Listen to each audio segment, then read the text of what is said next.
ఆంధ్రప్రదేశ్లో సార్వత్రిక ఎన్నికల్లో ఎన్డీఏ కూటమి ప్రభంజనానికి ఫ్యాను విలవిల్లాడింది. నిన్న ఎన్డీఏ కూటమి 8 జిల్లాలలో క్లీన్ స్వీప్ చేసింది. ఆ 8 జిల్లాలలో వైఎస్ఆర్సీపీకి ఒక్కటంటే ఒక్క సీటు కూడా రాకపోవడం అనేది ఇక్కడ తీవ్ర చర్చనీయాంశంగా మారింది. ఈ నేపథ్యంలో అసలు వైసీపీకి ఏ జిల్లాల్లో ఒక్క స్థానం కూడా రాలేదు, ఏ జిల్లాల్లో ఎన్డీఏ క్లీన్ స్వీప్ చేసింది అనేది మనం విశ్లేషణ చేసుకునేటువంటి ప్రయత్నం చేద్దాం.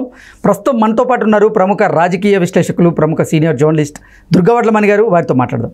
దుర్గా, నమస్తే అండి. నమస్తే. నిన్న ఆంధ్రప్రదేశ్లో సార్వత్రిక ఎన్నికల్లో ఎన్డీఏ కూటమి ప్రభంజనానికి ఫ్యాను గాలి విలవెల్లాడింది. నిన్న ఎన్డీఏ కూటమి 8 జిల్లాలలో క్లీన్ స్వీప్ చేసింది. ఆ 8 జిల్లాల్లో ఒక్కటంటే ఒక్కటి కూడా అసెంబ్లీ నియోజకవర్గం గెలవలేకపోయింది వైఎస్ఆర్సీపీ. ఇంతకీ ఆ 8 జిల్లాలు ఏంటి, ఎందుకు అక్కడ వైఎస్ఆర్సీపీ ఒక్కటంటే ఒక్క స్థానం కూడా గెలవలేకపోయింది అంటే ఏం చెప్తారు? అంటే వాతావరణం చల్లబడింది కదండి. ఈసారి నైరుతి ముందుగా వచ్చింది మనం చూస్తే. సో వేడి తగ్గిపోయింది, ఫ్యాన్ అక్కర్లేదు అనుకున్నారు ప్రజలు. అందుకని ఈ ఫ్యాన్ని మూసేశారు, ఓకే, అంటే ఆఫ్ చేసేసారు. అలా చూసుకుంటే మనం శ్రీకాకుళం, విజయనగరం, తూర్పుగోదావరి, పశ్చిమ గోదావరి, కృష్ణా, గుంటూరు, నెల్లూరు, అనంతపురం, ఈ 8 జిల్లాలు. ముఖ్యంగా ఇందులో హైయెస్ట్ మీకు 19 నియోజకవర్గాలు, 19 స్థానాలు ఎక్కడ తూర్పుగోదావరి. 19లో ఒక్కటి కూడా రాలేదు. అంటే ఇంకొక విషయం ఏంటంటే తూర్పుగోదావరి ప్రత్యేకత ఏంటంటే ఎప్పుడు కూడా తూర్పుగోదావరి అయితే పశ్చిమ గోదావరిలో 16 సీట్లు అనుకుంటా, 15, 19, 15, కృష్ణా 16. ఇక్కడ వీళ్ళ ప్రత్యేకత ఏంటంటేనండి, ఈ 2 జిల్లాల్లో ఎవరు స్వీప్ చేస్తారో ఆ పార్టీ ఖచ్చితంగా అధికారంలోకి వస్తుంది. వాళ్ళ నుంచే, ఆ పార్టీ నుంచే ముఖ్యమంత్రి అవుతారు. అది ఇప్పుడు కాదు, మొదటి నుంచి కూడా. సో ఆ రకంగా చూసుకుంటే 19 స్థానాలతో తూర్పుగోదావరి నెంబర్ 1లో ఉంది. తర్వాత 15, 16, 10 మనకి శ్రీకాకుళం, 9 విజయనగరం, ఇట్లా వచ్చాయి మనకి. అనంతపురం 14, నెల్లూరు 10 స్థానాలు, 10. సో ఇవన్నీ కూడా క్లీన్ స్వీప్. ఈ క్లీన్ స్వీప్ దేన్ని సూచిస్తోంది అంటే అసలు వాళ్ళు మేము సంక్షేమాలు ఇచ్చాం ఇంకేముంది, బట్టలు నొక్కేస్తారు, ప్రభుత్వ ఉద్యోగులు మాకే వేశారు, 56% మహిళలు మాకే వేశారు, తర్వాత ఏమో యువత మాకే వేసింది. దేనికి వేస్తారు? ఈసారి జిల్లాల్లో ఏం జరిగిందంటేనండి అసలు మన ఆశ్చర్యపోయే విషయాలన్నమాట.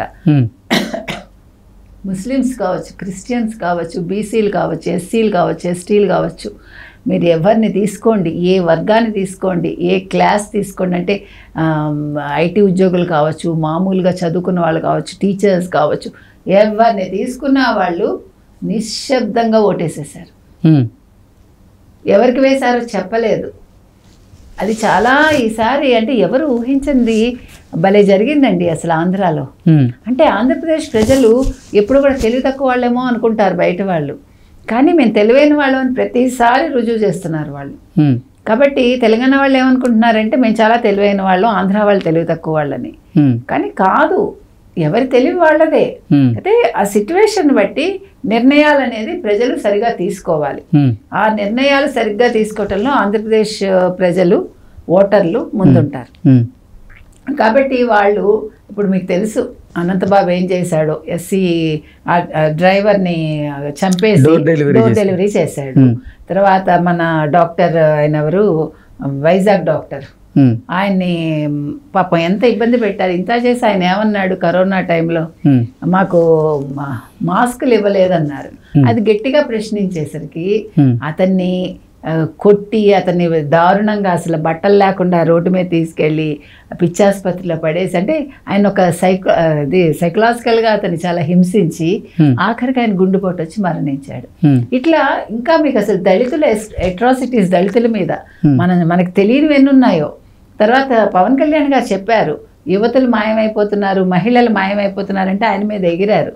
మొన్న మనకి అది వచ్చింది కదా, అది ఏది కంబోడియానా ఎక్కడ మొన్న అందరూ ఒక పిల్లాడు తప్పించుకుని వచ్చాక మొత్తం 60,000 మందిని వెనక్కి తీసుకొచ్చారు. వాళ్ళందరినీ కూడా అక్కడ తీసుకెళ్ళి చైనా వాళ్ళని అమ్మేసి తర్వాత ఈ సైబర్ క్రైమ్స్ అవంతా చేయించారు. అట్లాగే యువతులు మహిళలు కూడా మిస్ అయిపోయారు. సో పవన్ కళ్యాణ్ చెప్పింది కరెక్టే అని మొన్న అందరూ కూడా ఒప్పుకున్నారు. ఈ రకంగా తెలియని విధంగా వాళ్ళ మీద దౌర్జన్యాలేంటి, తర్వాత ఏదైనా ఒక చిన్న పోస్ట్ పెడితే వాళ్ళని తీసుకెళ్ళి కొట్టడం పోలీస్ స్టేషన్లో, వాళ్ళని చాలా అంటే లేకపోతే గుండు చేయించటం, ఇట్లా రకరకాలవన్నీ అకృత్యాలన్నీ జరిగాయండి. ఇది మనకెవ్వరికీ తెలీదు.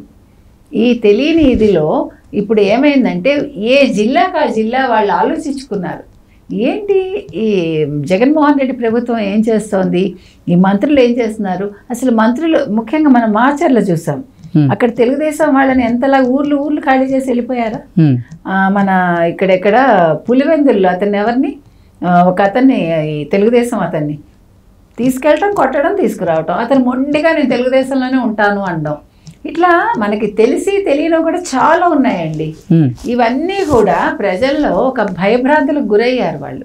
కాకపోతే మేము వెయ్యము అంటే వాళ్ళని కొడతారు, హింసిస్తారు. అందుకని వాళ్ళు ఎటు చెప్పకుండా కామ్గా వెళ్ళి రాత్రి వరకు వాళ్ళు క్యూలో నిల్చుని ఈరోజు ఓటు వేశారు.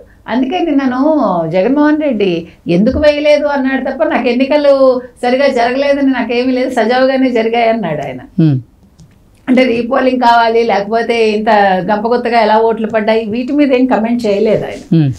మామూలుగా అయితే చేస్తారు కదా. ఇంకొకటి అంటే ఈసారి అన్ని వింతలు విడ్డూరాలు జరిగాయి మనకి. ఈ నిశ్శబ్ద విప్లవం అనొచ్చు, లేకపోతే నిశ్శబ్ద ఓటింగ్ కావచ్చు. అది ప్రతిపక్షంలో ఉన్న తెలుగుదేశం కూటమికి, అంటే అప్పుడు ప్రతిపక్షంలో ఉన్న తెలుగుదేశం కూటమికి చాలా ప్లస్ అయ్యి ఊహించని ఒక మెజారిటీని ఇచ్చింది. కాబట్టి అసలు ఈ 10 జిల్లాలు అందుకు తార్కాణం. అంటే ఈ 10 జిల్లాలు కూడా కీలకమే మనకి. ఇంకొక పెద్ద విషయం ఏంటంటే ఈసారి అసలు కడపలో వీళ్ళకి ఇన్ని సీట్లు రావటం అనేది చాలా చిత్రం.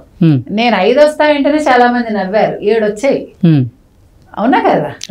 అసలు అది చాలా విచిత్రం అండి. కంచుకోట కడప ఎవరికి, రాజారెడ్డి కుటుంబానికి, వైఎస్ రాజశేఖర రెడ్డి కుటుంబానికి అసలు ఎవడో ఊహించని విధంగా ప్రజలు కడపలో అలాంటి తీర్పు ఇచ్చారంటే అది నిజంగా వ్యతిరేకతే.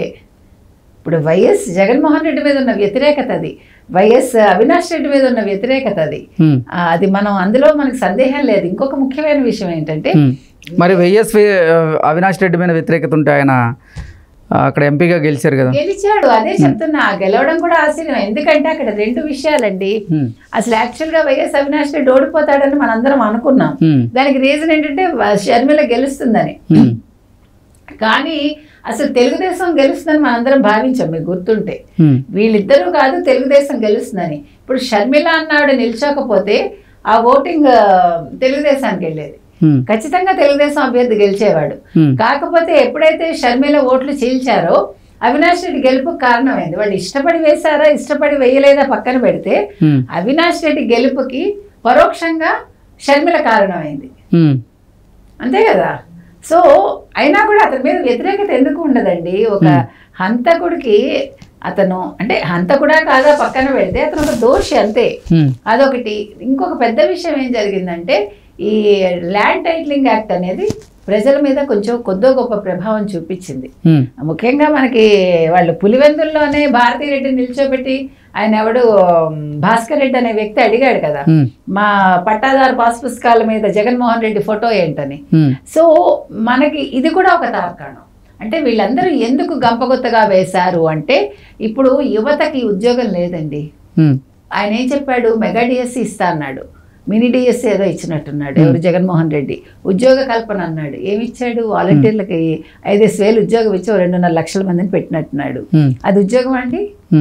తర్వాత వీళ్ళందరూ మన గుడ్డు అమర్నాథ్ ఆయన కూడా గుడ్డు పగిలిందని నిన్న అందరు రాశారు అనుకోండి. వీళ్ళందరూ ఏం మాట్లాడారు, ఇటీవలి కాలంలో ఒక ఛానల్కి ఇచ్చిన ఇంటర్వ్యూలో అప్పటి ముఖ్యమంత్రి వైఎస్ జగన్మోహన్ రెడ్డి ఏం మాట్లాడాడండి, మేము ఇదేంటి చేతి వృత్తుల్ని మేము ప్రోత్సహిస్తాము, చేపలు పట్టడం, తర్వాత మటన్ షాప్స్, మటన్ దాన్ని ఏమంటారు, మటన్ షాప్సా దాన్ని ఏదో అంటారు అవి, తర్వాత చికెన్ షాప్స్, తర్వాత తోపుడు బళ్ళు, ఇవన్నీ కూడా ఇంప్రూవ్ చేస్తేట. ఇవన్నీ చేతి వృత్తులట, అంటే చదువు సంధ్య అక్కర్లా. ఇవన్నీ చేసుకుంటూ వాళ్ళు చిరు వ్యాపారులు అంటాం మనం. ఈ చిరు వ్యాపారాలను ప్రోత్సహిస్తే అప్పుడు మనకి పరిశ్రమలు పెట్టినా ఉద్యోగాలు రావు, పెట్టుబడులు పెట్టినా ఉద్యోగాలు రావుట. సో మొత్తం మీద ఇవన్నీ కలిపి ఈరోజు జగన్మోహన్ రెడ్డి ఓటమికి కారణమయ్యాయండి. అందులో మనకు సందేహం అక్కర్లేదు. ఈ 10 జిల్లాలు ముఖ్యంగా, ఈ మాట అన్ని జిల్లాలు తెలివిగా ఆలోచించారు.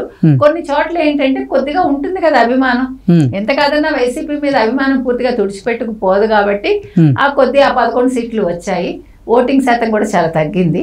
మొత్తం మీద ఓవరాల్గా ప్రజలు తెలుగుదేశం కూటమికి వేయటానికి కారణం వాళ్ళు వ్యక్తిగతంగా చేసిన విమర్శలు ఒక ఎత్తు అయితే అభివృద్ధి మరొక ఎత్తు. ఈ 2 కారణాల వల్ల ఈరోజు తెలుగుదేశం కూటమికి ముఖ్యంగా ఈ 10 జిల్లాల్లో స్వీప్ చేయటానికి అది కారణం. ఓకే.